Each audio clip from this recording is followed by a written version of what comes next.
संजय सिंह जी, अब पहला सवाल तो फिर यही है कि ऐसा लगा था कि आप लोग रोक लेंगे मोदी को तीसरी बार प्रधानमंत्री बनने से, रोक नहीं पाए और अब वो प्रधानमंत्री बनने जा रहे हैं। तो अब आपकी रणनीति क्या होगी? अब क्या करेगा इंडिया गठबंधन? देखिए, पहले तो मैं वो नारा थोड़ा सा संशोधित कर दूं। आपने तो बिल्कुल सही बोला था, लेकिन थोड़ा सा उसमें मोदी अडानी भाई भाई, देश बेच के खाई मलाई, ये नारा मैंने लगाया था। और जिसके कारण से मुझे सस्पेंड किया गया था, बाहर किया गया था। उसके बाद मणिपुर का मुद्दा आया, उसमें भी सस्पेंड किया गया था।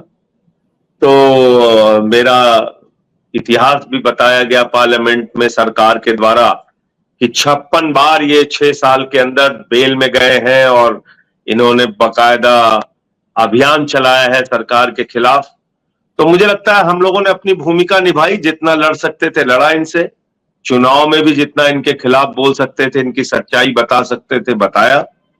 लेकिन दुर्भाग्य से देश के चौथे स्तंभ ने, जो मेन स्ट्रीम मीडिया है, और मैं कोई आपके चैनल पे बैठा हूं इसलिए बात नहीं कह रहा हूं, मैं खुलेआम सीना ठोक के बात कह रहा हूं कि अगर यूट्यूब के चैनल्स नहीं होते तो इस देश में नरेंद्र मोदी के खिलाफ कोई काउंटर नैरेटिव तैयार नहीं होता।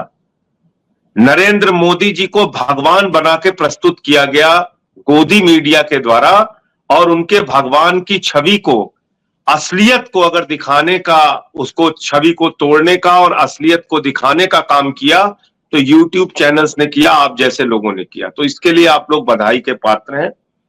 जहां तक प्रश्न है कि वो रुके नहीं, उनका अहंकार, उनका दंभ, उनकी तानाशाही, उनके आरक्षण को खत्म करने की कोशिश, उनके संविधान को खत्म करने की कोशिश, उनके महंगाई और बेरोजगारी पर जनता ने अपना जनादेश दिया है।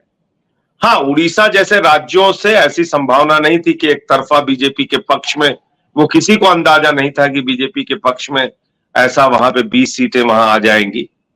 बिहार में और दिल्ली में मतलब दिल्ली में हम लोगों को एक भी सीटें नहीं मिली, ये भी उम्मीद से अलग रिजल्ट आया। बिहार में थोड़ा और ज्यादा सीटों की उम्मीद थी, वो नहीं पूरी हो पाई, अन्यथा ये हो जाता। कर्नाटका में भी थोड़ी सीट बढ़ सकती थी, अन्यथा इसी बार हो जाता। लेकिन अब जो वो सरकार चलाएंगे वो वैसाखी की सरकार होगी, वो नरेंद्र मोदी की 303 वाली सरकार नहीं होगी, वो हर बात पे मुसलमानों को गाली देने वाली सरकार नहीं होगी, वो हिंदुस्तान के अंदर नफरत फैलाने वाली सरकार अब शायद उस तरीके से सीना ठोक के ना चला पाए। जिस तरह से सांसदों को ये लोग संसद के अंदर अपमानित करते थे, विपक्ष के लोगों को गालियां देते थे, किस तरह की शब्दों का इस्तेमाल करते थे। भारतीय संसदीय इतिहास में 150 सांसदों को सस्पेंड करके बाहर किया इन लोगों ने।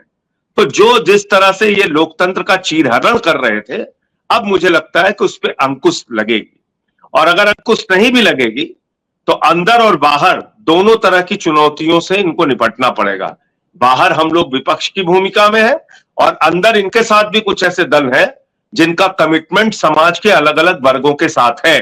जातीय जनगणना का विरोध प्रधानमंत्री नरेंद्र मोदी खुलेआम करते हैं, आरक्षण का विरोध उनकी पार्टी खुलेआम करती है। मंडल कमीशन के खिलाफ इन्होंने बीपी सिंह जी की सरकार गिराई थी, इन्होंने दलितों के, शोषितों के, आदिवासियों के आरक्षण का विरोध किया।